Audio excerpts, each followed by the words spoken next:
Assalamualaikum warahmatullahi wabarakatuh. Perkenalkan, nama saya Sylvia Adrianti dari kelas A3 dengan nomor induk mahasiswa 2406 dari program studi pendidikan guru sekolah dasar. Di sini saya akan mempresentasikan perpindahan alor dan siklus air. Apa itu alor? Alor adalah salah satu bentuk energi yang bisa berpindah dari benda dengan suhu yang berbeda ke benda yang berbeda. Jika keduanya dipertemukan atau berpindah, dua benda yang memiliki suhu yang berbeda ketika dipertemukan maka akan muncul alor yang mengalir atau tidak. Contohnya, jika kita menyentuh air panas, tangan kita akan merasakan sangat mau berpindah. Selanjutnya, ada macam perpindahan alor. Yang pertama, konduksi. Perpindahan alor secara konduksi adalah proses perpindahan alor yang terjadi pada suatu gas dari gas.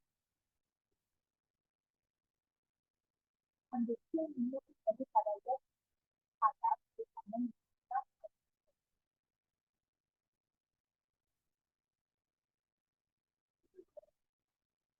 Contoh perpindahan alor secara konduksi.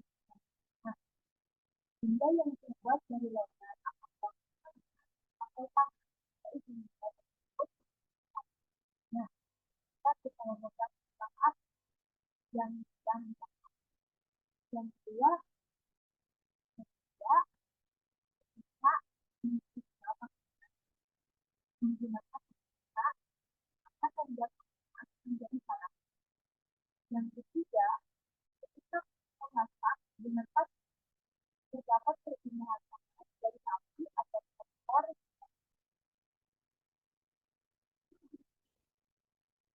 Yang kedua ada konveksi. Perpindahan alor secara konveksi adalah proses perpindahan alor yang pada proses dengan disertai perpindahan alor dari gas tersebut.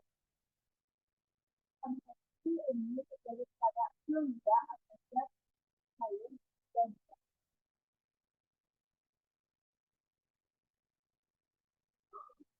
Contoh perpindahan alor secara konveksi.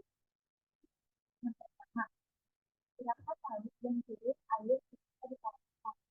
Yang kedua, terjadinya air darat dan air. Yang ketiga, hak nada udara dan air akan maupun api dan suhu.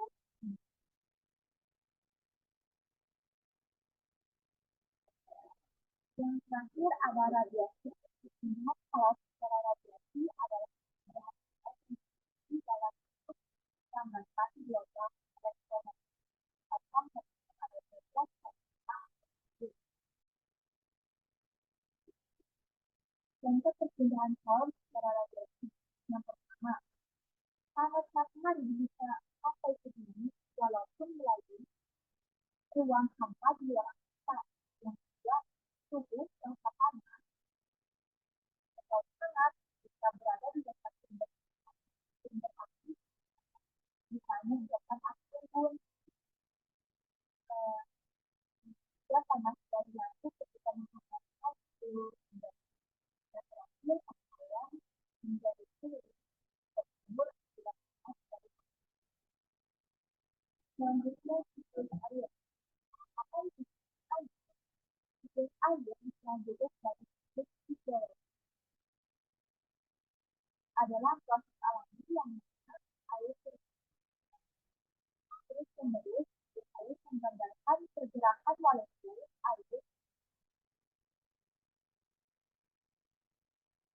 dari atmosfer ke bumi dan sebaliknya.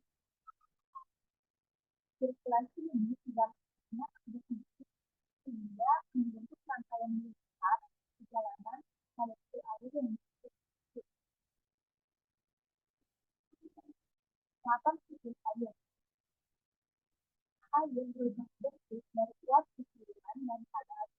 Perpindahan antara atmosfer daratan dan lautan selalu bisa diusahakan.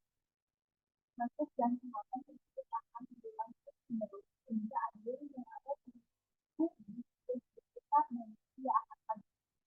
Yang pertama, evaporasi. Evaporasi atau proses penguapan adalah perubahan air dari air menjadi gas karena panas dan air. Tahap pertama, air menjadi energi matahari menyebabkan air dari lautan sungai dan danau menguap air. Proses ini juga menyebabkan penguapan dari puncak gunungan dan yang kedua, ada kondensasi. Kondensasi adalah proses perubahan air dari gas menjadi air atau sering dikenal dengan pengambilan yang merupakan kebalikan dari evaporasi dan hidrologi. Kondensasi terjadi di atmosfer akibat perubahan suhu dan tekanan. Akibat adanya kondensasi, air akan berkumpul dengan awan hitam yang siap turun sebagai gas besar air. Yang ketiga, gasifikasi. Gasifikasi adalah jatuhnya air dari awan bisa dari hujan, salju, atau es. Makin banyak uap air yang hidup di atmosfer, maka ketebalan air yang ada di awan akan semakin banyak dan semakin berat. Awan bila mampu menampung banyaknya air yang terbentuk, air tersebut akan dibuangkan dalam bentuknya.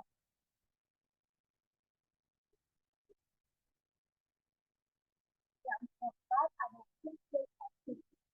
Bagian air yang mencapai permukaan bumi akan meresap dalam tanah melalui proses filtrasi. Air yang meresap ini akan menjadi sumber air tanah atau bentuk air dan nantinya aliran air yang sudah meresap ke dalam tanah akan menjadi permukaan bumi, menjadi permukaan bumi, kemudian membentuk sungai, danau, dan yang terakhir ada transpirasi. Proses tumbuhan menyerap air melalui akar dan mengeluarkan uap air melalui stomata pada daya transpirasi. Proses ini membantu mempertahankan keseimbangan siklus air. Selanjutnya ada macam-macam siklus air. Yang pertama, siklus pendek. Siklus air pendek dialiri dari evaporasi air laut ke atmosfer pada ketinggian tertentu, uap air akan mengalami kondensasi yang membentuk awan. Siklus yang kedua, siklus sedang. Siklus sedang terjadi pada siklus pendek yang membedakan dengan siklus pendek. Dalam siklus sedang, uap air akan terbawa oleh angin menuju daratan di ketinggian tertentu. Uap air mengalami proses kondensasi menjadi awan.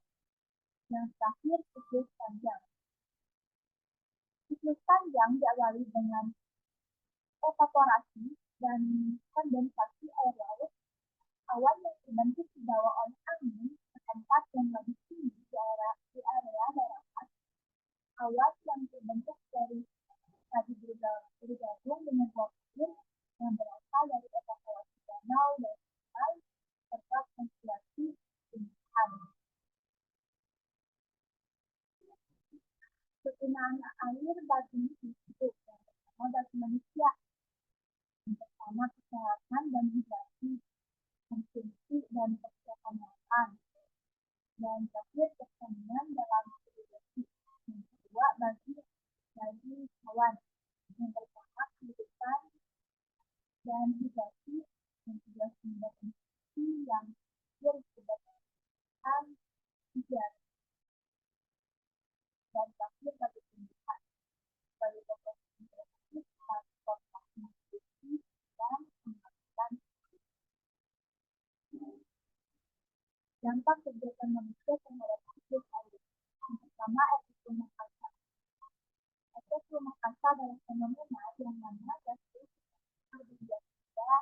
panas, dan uap air menangkap radiasi panas dari permukaan bumi dan mempertahankan di atmosfer. Aktivitas manusia seperti pembakaran bahan fosil dan deforestasi telah meningkatkan emisi gas rumah kaca di atmosfer. Akibatnya adalah peningkatan suhu global yang berdampak pada hujan asam.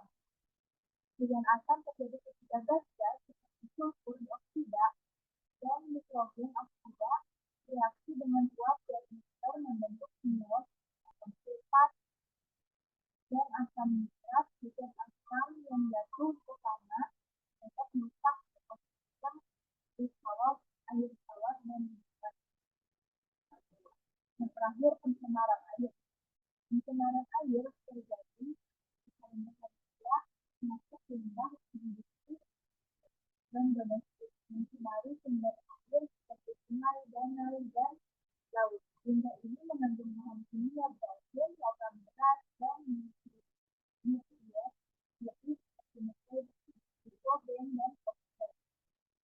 Akibatnya kualitas air menurun dan mengganggu siklus air alami. Kemudiannya, kalor berkembang melalui tiga cara. Yang pertama konveksi, yaitu kontak langsung. Yang kedua konveksi, yaitu aliran udara atau langsung, dan radiasi yaitu tanpa perantara. Siklus air melibatkan evaporasi, kondensasi, presipitasi, infiltrasi, aliran permukaan, dan transpirasi yang melakukan pada sebelah ini siklus air dilakukan sedang dan siang, dan itu sangat penting bagi kehidupan manusia, hewan, dan tumbuhan. Mungkin itu yang dapat saya sampaikan.